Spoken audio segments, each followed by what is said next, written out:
అనగనగా ఒక గ్రామం. ఆ గ్రామం చివర్లో రామయ్య అనే సాధారణ మనిషి ఉండేవాడు. ఆస్తులు లేవు కానీ నిజాయితీ మాత్రం అపారం.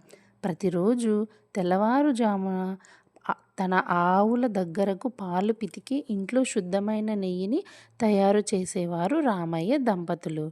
ప్రతివారం రామయ్య సైకిల్ మీద నెయ్యి డబ్బాలు కట్టి పట్టణానికి వెళ్ళి అమ్మేవాడు. ఒకరోజు వ్యాపారి వచ్చి, నెయ్యిలో నూనె కలుపు, లాభం ఎక్కువ వస్తుంది అన్నాడు. రామయ్య ఒక్క క్షణం ఆలోచించాడు. కానీ వెంటనే తల ఊపాడు.